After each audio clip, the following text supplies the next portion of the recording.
Hey everyone, welcome to my channel Student Species। तो हमारा आज का टॉपिक है इंटामीबा हिस्टोलाइटिका। इस टॉपिक में हम पढ़ेंगे introduction, systematic position, different stages of life forms, mode of transmission and it's life cycle. तो चलिए हम इसके इंट्रोडक्शन पार्ट में पढ़ते हैं। ये एक मोनोजेनेटिक इंडोपैरासाइट होता है, मतलब ये अपना लाइफ साइकिल सिंगल होस्ट में कंप्लीट करता है। सेकंड, ये हमारे लार्ज इंटेस्टाइन के म्यूकोसा एंड सब म्यूकोसा लेयर में पाया जाता है और वहीं से अपना पहला इन्फेक्शन शुरू करता है। सबसे पहले इसका डिस्कवर लैम्बल ने किया था, पर इसका जो डिस्क्रिप्शन है वो फेडरिक लॉस्ट ने 1875 में दिया था। ये पैरासाइट कॉस्मोपॉलिटन इन नेचर होता है, यानी कि ये वाइडली डिस्ट्रीब्यूटेड है, लेकिन ये कॉमनली ट्रॉपिकल एंड सब ट्रॉपिकल कंट्रीज में ज़्यादा पाया जाता है। इस पैरासाइट की वजह से जो डिजीज कॉज होता है उसे एमोबियसिस कहते हैं, या फिर अदर लैंग्वेज में कहें एमोबिक डिसेंट्री। सीवियर केसेस में क्या होता है कि ये जो पैरासाइट है हमारे वाइटल ऑर्गन्स जैसे कि लंग्स, लिवर, ब्रेन, स्प्लीन को इन्फेक्ट करता है और ऑर्गन एब्सेसेस का फॉर्मेशन करता है। तो चलिए अब हम इसके क्लासिफिकेशन के बारे में देखते हैं। इसका फाइलम है Sarcomastigophora, subphylum Sarcodina, class Lobosa, order Entamoebidae, genus Entamoeba, species histolytica. So इसी के अकॉर्डिंग इस ऑर्गेनिज्म का नाम है इंटामीबा हिस्टोलाइटिका। तो चलिए अब हम इसके लाइफ फॉर्म्स के बारे में पढ़ते हैं। यह अपने पूरे लाइफ स्पैन में 3 स्टेजेस में खुद को फॉर्म करता है। सबसे पहला है ट्रोफोजॉइड स्टेज, सेकंड है प्रीसिस्टिक स्टेज और थर्ड है सिस्टिक स्टेज। तो हम एक एक करके सारे स्टेजेस को पढ़ने की और समझने की कोशिश करेंगे। मैं इन टॉपिक्स को पहले डायग्राम से समझाऊंगी, उसके बाद इसके बारे में डिस्क्राइब करूंगी। तो हमारा पहला स्टेज है ट्रोफोजॉइड स्टेज। इसके डायग्राम में हम सबसे पहले देखेंगे nucleus, food vacuoles, plasma lemma, ectoplasm, endoplasm, pseudopodium, ingested RBC और इंजेस्टेड बैक्टीरिया। तो ये हमारे इंटामीबा हिस्टोलाइटिका का इन्फेक्टिव स्टेज होता है, मतलब ये ह्यूमन में इन्फेक्शन को स्टार्ट करता है। ये स्टेज हमारे लार्ज इंटेस्टाइन के म्यूकोसा एंड सब म्यूकोसा लेयर में रिसाइड करता है। इसकी पूरी बॉडी में सूडोपोडियम पाया जाता है, तो इसी की वजह से इसका कोई भी फिक्स शेप डिसाइड नहीं होता है, लेकिन इसका जो साइज होता है वो 18 से 40 माइक्रोमीटर इन डायामीटर में रेंज करता है, पर जो इसका एवरेज साइज होता है वो है 20-30 माइक्रोमीटर इन डायामीटर। ट्रोफोजॉइड स्टेज का जो साइटोप्लाज्म होता है वो 2 रीजन में डिवाइडेड होता है। आउटर रीजन है हमारा इक्टोप्लाज्म जो कि ट्रांसपेरेंट इन नेचर होता है, और सेकंड है हमारा इंडोप्लाज्म जो कि ग्रैनुलर इन स्ट्रक्चर होता है। इंडोप्लाज्म में nucleus, food vacuoles, ingested RBC ये सारे स्ट्रक्चर्स मिलता है। ट्रोफोजॉइड का जो न्यूक्लियस होता है वो राउंड इन शेप होता है और इसका जो साइज वैरी करता है वो 4 to 6 माइक्रोमीटर इन डायमीटर होता है। न्यूक्लियस के सेंटर में कैरियोसोम पाया जाता है और उसके पेरिफेरल रीजन में क्रोमेटिन मटेरियल होता है। कैरियोसोम और क्रोमेटिन मटेरियल के बीच में जो स्पेस होता है उस स्पेस में फाइन थ्रेड लाइक नेटवर्क पाया जाता है जिसे लिनिन नेटवर्क कहा जाता है। और बॉडी के जिस साइट में वो रिसाइड करेगा ये उस जगह पे डिस्ट्रक्शन और नेक्रोसिस कॉज करेगा।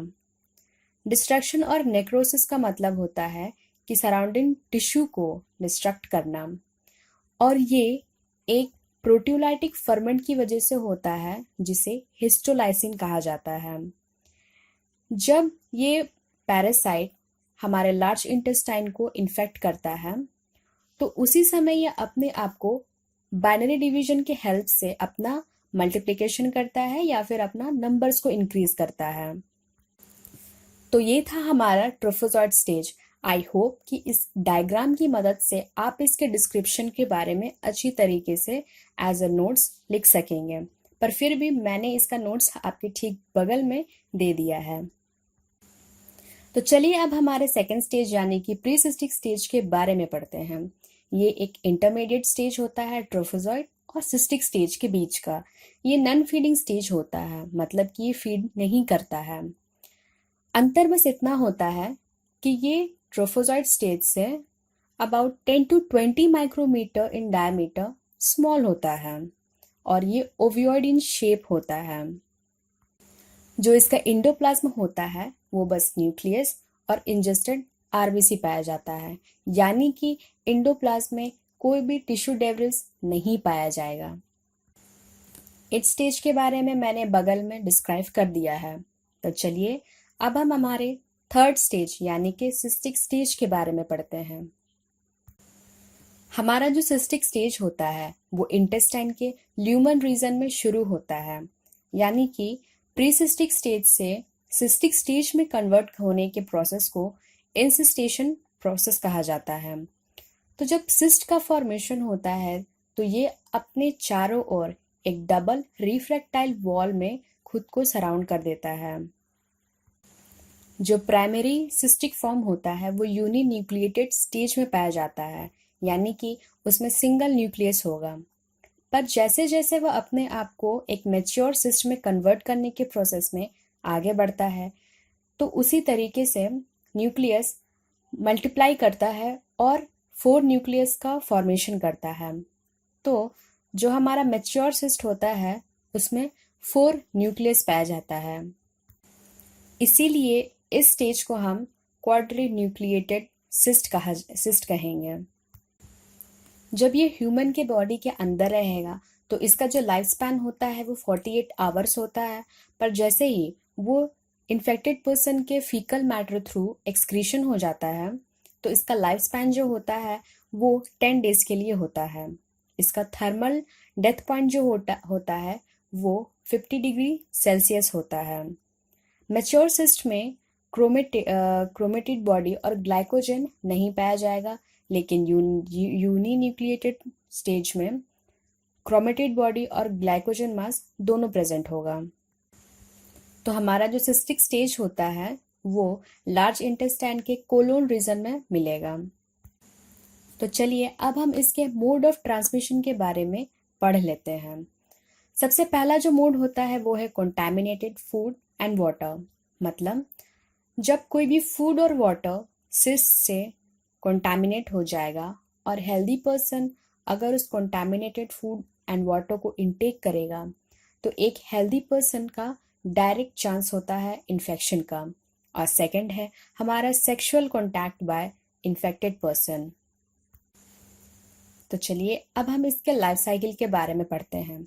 मैंने पहले ही डिस्क्राइब कर दिया था कि ये एक मोनोजेनेटिक एंडोपैरासाइट है, मतलब कि लाइफ साइकिल सिंगल होस्ट में कंप्लीट होगा जो कि मैन होता है। ये सबसे पहले तो हमारे लार्ज इंटेस्टाइन की वॉल को इन्फेक्ट करेगा और अगर सीवियर केसेस हो जाता है तो ये हमारे वाइटल ऑर्गन्स को इन्फेक्ट करता है और वहाँ से वो एब्सेसेस बनाना शुरू करता है। अब हम डायग्राम की हेल्प से सबसे पहले ये देखने की कोशिश करेंगे कि हमारा जो ये सारा लाइफ फॉर्म्स है वो अपने आप को कैसे कन्वर्ट करता है as a its life cycle. उसके बाद हम देखेंगे कि एक हेल्दी ह्यूमन में वो हमारे कौन कौन से बॉडी ऑर्गन्स में जाकर के अपना लाइफ साइकिल को कंप्लीट करता है। तो हमारे पहले डायग्राम में हमारा रिप्रोडक्टिव लाइफ साइकिल। तो हम ट्रोफोजॉइड स्टेज से शुरू करेंगे। ट्रोफोजॉइड स्टेज बाइनरी डिवीजन के थ्रू अपने आप को डिवाइड करता है और इसी प्रोसेस में वो अपने नंबर्स को इंक्रीज करता है। उसमें से कुछ ट्रोफोजॉइड्स ऐसे होते हैं जो कि हमारे ब्लड सर्कुलेशन में इंटर करने के बाद बॉडी के वाइटल ऑर्गन्स में पहुंच जाते हैं, लेकिन कुछ ट्रोफोजॉइड स्टेज ऐसे होते हैं जो कि अपने आप को प्रीसिस्टिक और सिस्टिक फॉर्म में कन्वर्ट करता है। हमारा जो प्राइमरी सिस्ट होता है वो यूनिन्यूक्लिएटेड होता है और जैसे जैसे वो अपने आप को इंसिस्टेशन प्रोसेस में आगे बढ़ते जाता है तो उसी के अकॉर्डिंग ये क्वाड्रीन्यूक्लिएटेड सिस्ट यानी कि मैच्योर सिस्ट में खुद को कन्वर्ट कर देता है। ये सिस्ट इन्फेक्टेड पर्सन के बॉडी से फीकल मैटर के थ्रू एक्सक्रीशन हो जाएगा और वहाँ पे एज ए सिस्टिक फॉर्म में ही रहेगा। एक मैच्योर सिस्ट एक्सिस्टमेंट के प्रोसेस के द्वारा मेटासिस्टिक अमीबा का फॉर्मेशन करता है और मेटासिस्टिक अमीबा एक डिवीजन करता है अपने न्यूक्लियस का और इससे वो न्यूली फॉर्म्ड 8 ट्रोफोजॉइड्स का फॉर्मेशन करता है। यानी कि अगर हम देखें तो एक ट्रोफोजॉइड 8 न्यू ट्रोफोजॉइड्स को जन्म देगा। तो अब हम इसके ह्यूमन में अपना लाइफ साइकिल कैसे कंप्लीट करता है हम ये देखेंगे। Cystic stage contaminated food and water के थ्रू हेल्दी पर्सन के बॉडी में इंजेस्ट कर जाता है। जैसे जैसे वह एलिमेंट्री कैनाल में प्रोसेस करता है वैसे वैसे ये अपने आप को अनदर फॉर्म में कन्वर्ट करने के लिए आगे बढ़ते जाता है। जब ये स्टमक में पहुंचता है तो उस पर गैस्ट्रिक जूस का कोई भी इफेक्ट नहीं पड़ता है, पर जैसे ही वो हमारे स्मॉल इंटेस्टाइन के इलियम रीजन में पहुंचता है तो वहाँ पे जो सिस्ट का वॉल होता है यानी डबल रिफ्रैक्टाइल जो वॉल होता है उसका डाइजेशन होता है बाय द एंजाइम ट्रिप्सिन जो कि एक पैंक्रियाटिक जूस का एंजाइम होता है। एक्सिस्टमेंट के बाद ये अपने आप को मेटासिस्टिक अमीबा में कन्वर्ट करता है। वहाँ से वो सिंगल डिवीजन यानी कि बाइनरी डिवीजन टेक करेगा और फिर वहाँ से वो 8 ट्रोफोजॉइड्स को फॉर्मेशन करने में मदद करेगा। ये ट्रोफोजॉइड्स जो होते हैं वो लार्ज इंटेस्टाइन के सीकम रीजन में रिसाइड करता है और वहाँ से बाइनरी डिवीजन के थ्रू अपना नंबर्स को इंक्रीज करेगा। तो कुछ जो ट्रोफोजॉइड्स होते हैं वो प्रीसिस्टिक और सिस्टिक स्टेज में कन्वर्ट करेगा और कुछ ट्रोफोजॉइड्स बॉडी के ब्लड सर्कुलेशन में इंटर करने के बाद बॉडी के वाइटल ऑर्गन्स को इन्फेक्ट करता है। और ठीक इसी तरीके से सिस्टिक फॉर्म फिर से इन्फेक्टेड पर्सन के फीकल मैटर थ्रू एक्सक्रीशन हो जाएगा और जब कोई हेल्दी पर्सन कंटामिनेटेड फूड और वाटर को इनटेक करता है तो ये फिर से अपना लाइफ साइकिल को हेल्दी पर्सन में कंप्लीट करता है।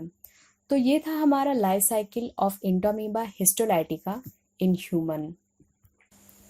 इसका लाइफ साइकिल का डिस्क्रिप्शन मैंने आगे मेंशन कर दिया है, तो आप वहाँ से इसे और ब्रीफ तरीके से पढ़ सकते हैं। सो ये था हमारा आज का topic Entamoeba histolytica. I hope अगर आपको ये वीडियो इन्फॉर्मेटिव लगी तो प्लीज़ इसे ज़रूर शेयर करें।